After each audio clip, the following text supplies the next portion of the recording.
നമസ്കാരം. Biju Cherian Manaleth, the intuitive wisdom master mind.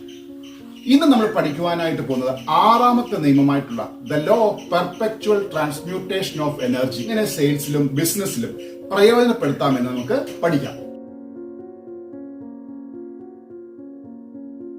അഞ്ചാമത്തെ point എന്ന് പറയുന്നത് കസ്റ്റമർ എൻഗേജ്മെന്റ് ആൻഡ് കണക്ഷൻ ആണ്.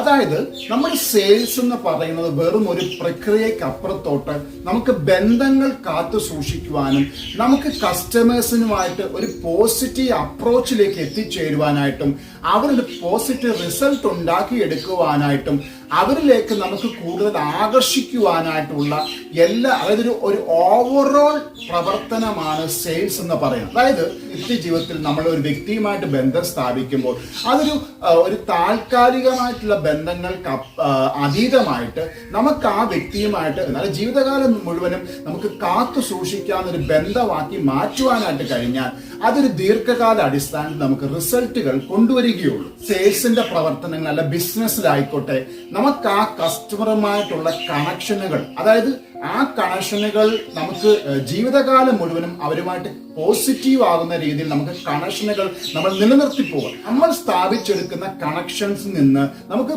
കൂടുതൽ കസ്റ്റമേഴ്സിനെ റഫറൽ ആയിട്ട് കിട്ടും. അപ്പം നമ്മൾ ബന്ധങ്ങൾ സ്ഥാപിച്ചെടുക്കുമ്പോൾ അത് ജീവിതകാല ബന്ധങ്ങളിലേക്ക് കൊണ്ടുപോകുവാനായിട്ടുള്ള പ്രവർത്തനങ്ങൾ നമ്മുടെ ഭാഗത്ത് നിന്ന് തീർച്ചയായിട്ടും ഉണ്ടാവേണ്ടതാണ്. ബിസിനസ്സുകളിൽ സെയിൽസിൽ നമ്മൾ സ്ഥാപിച്ചെടുക്കുന്ന വ്യക്തിഗത ബന്ധങ്ങൾ നമുക്ക് വീണ്ടും വീണ്ടും നമുക്ക് കസ്റ്റമേഴ്സിനെ നമ്മളിലേക്ക് ആകർഷിക്കുവാനുള്ള നിത്യകാലത്തേക്കുള്ള ബന്ധങ്ങളായി മാറും. അത് നമ്മുടെ അപ്രോച്ചിലായിക്കോട്ടെ, നമ്മൾ അവരോട് പുലർത്തുന്ന വിശ്വസ്തതയിലായിക്കോട്ടെ, അവർക്ക് കൊടുക്കുന്ന മൂല്യങ്ങൾ, വാല്യൂസ് ആയിക്കോട്ടെ, ഇതൊക്കെ വീണ്ടും വീണ്ടും ആ കസ്റ്റമറെ നമ്മളിലേക്ക് അടുപ്പിക്കുകയും അവരിലൂടെ കൂടുതൽ കസ്റ്റമേഴ്സ് നമ്മളിലേക്ക് വരികയും ചെയ്യും. അപ്പൊ തീർച്ചയായിട്ടും കണക്ഷനുകൾ സ്ഥാപിക്കേണ്ടത് വളരെ ആവശ്യമുള്ളതാണ്. ആറാമത്തെ പോയിന്റ് എന്ന് പറയുന്നത് എലിവേറ്റിംഗ് ദ സെയിൽസ് അറ്റ്മോസ്ഫിയർ. അതായത് നമ്മൾ വിൽപ്പനയ്ക്ക് സൃഷ്ടിച്ചെടുക്കുന്ന അന്തരീക്ഷം, നമ്മൾ തുറന്നു വെക്കുന്ന വാതിലുകൾ, അത് ഓഫ്ലൈൻ ആയിക്കോട്ടെ അല്ലെങ്കിൽ ഓൺലൈൻ ആയിക്കോട്ടെ, അതൊരു പോസിറ്റീവ് റിസൾട്ട് കൊണ്ടുവരുന്ന അറ്റ്മോസ്ഫിയർ ആയിരിക്കാം.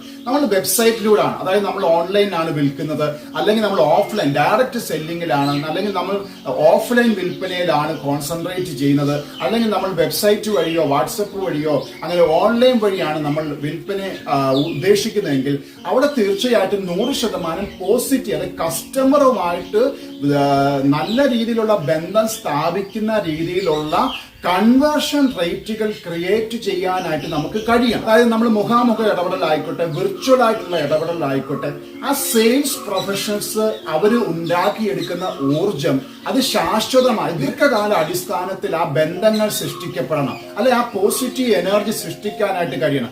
അവരുണ്ടാക്കിയെടുക്കുന്ന അറ്റ്മോസ്ഫിയർ അല്ലെങ്കിൽ ആ ഒരു കാലാവസ്ഥ അതൊരു വിർച്വൽ ആയിക്കോട്ടെ അല്ലെങ്കിൽ ഓഫ്ലൈൻ ആയിക്കോട്ടെ, ഇതെല്ലാം പോസിറ്റീവ് റിസൾട്ട് കൊണ്ടുവരുന്ന രീതിയിലുള്ള അറ്റ്മോസ്ഫിയർ വളർത്തിയെടുക്കേണ്ടതാണ്. വെബ്സൈറ്റ് വഴിയാണ് നമ്മൾ പർച്ചേസ് ഉദ്ദേശിക്കുന്നതെങ്കിൽ ആ കസ്റ്റമറിന് അത് വളരെയധികം സ്മൂത്തായിട്ട് കൈകാര്യം ചെയ്യാവുന്ന രീതിയിൽ, അവർക്ക് മനസ്സിലാകുന്ന രീതിയിൽ വേണം, വളരെ വേഗതയിൽ അവരെ കൺവിൻസ് ചെയ്യുന്ന രീതിയിലുള്ള വെബ്സൈറ്റുകളായി പ്രോഡക്റ്റുകളായിരിക്കണം. അപ്പം നമ്മൾ സൗകര്യങ്ങൾ ഒരുക്കി കൊടുക്കുവാണെങ്കിൽ ആ കസ്റ്റമർ നമുക്ക് റഫറൻസ് തരും.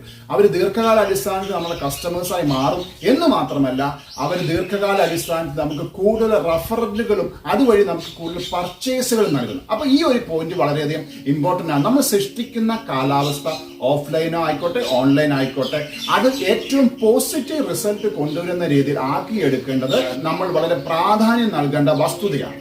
ഒരു എപ്പിസോഡിൽ കാണും വരേക്കും നന്ദി, നമസ്കാരം.